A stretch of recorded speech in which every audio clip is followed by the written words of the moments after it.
time for video time with Jodi.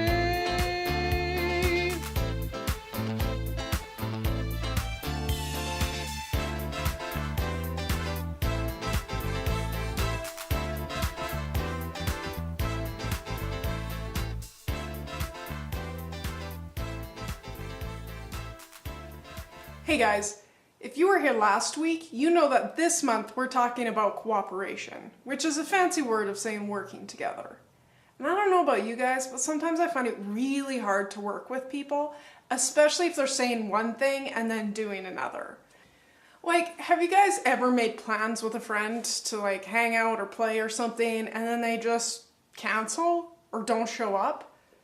Or like this one time I was going to this party and everybody was going to be playing hockey and I didn't have a hockey stick. So one of my friends was supposed to bring me a hockey stick and told me they would, and then they didn't. So I just had to sit there while everybody else had fun. That wasn't very good working together. Or one time I had this class project and we had to do a presentation in front of the class. So I was in charge of a few things and my partner was in charge of costumes. And then when we did the presentation in front of the class, they just didn't bring any costumes. So we didn't get as good of a mark because we weren't working very well together. And there's been times where I'll say I'll do something and then I don't. And then my friends can't really count on me or work together with me well. So it's pretty important that we keep our promises so that we can cooperate. And there's actually a really cool story in the Bible that talks about working together and keeping your promises. The Bible talks about a man who was paralyzed. What that means is that he couldn't really use his legs.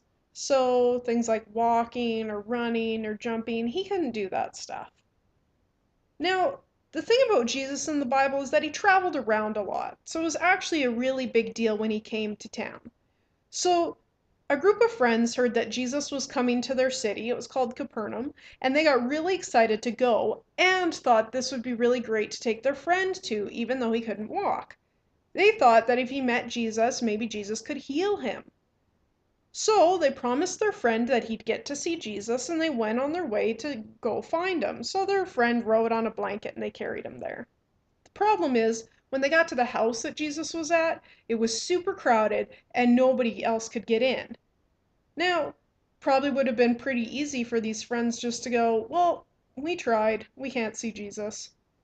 But they wanted to keep their promise. So what they did is they went onto the roof of the building. Now, you need to understand roofs were a little bit different than we're used to. They're made out of like branches and mud and stuff, so pretty easy to cut a hole into. So they went up on the roof, they cut a hole in there, they made this special cart thing for their friend to ride on, and they lowered him down. So obviously everybody noticed the man coming through the roof, including Jesus.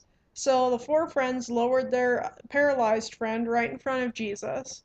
He totally gets to meet him, and not only that, Jesus decided to heal him.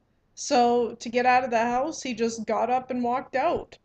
His legs had never worked like that before, but because his friends kept his promise, he had that opportunity to meet Jesus and have that happen. See what cool things can happen if we just keep our promises and do what we're going to say? I think we can learn two things from this story. Number one, be careful what you promise. I don't know if the guy's friends knew that they were going to have to lower him down into the roof to get him to meet Jesus. And if they would have known that, they maybe would have said something different. Just be careful that if you say something, you know that you're going to do whatever you can to make sure that you've done what you've promised.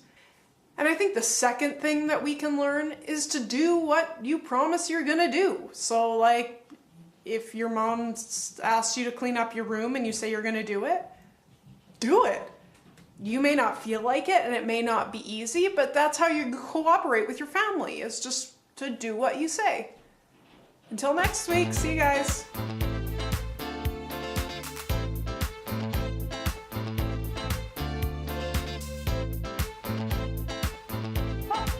Working together can be hard when you don't do what you say.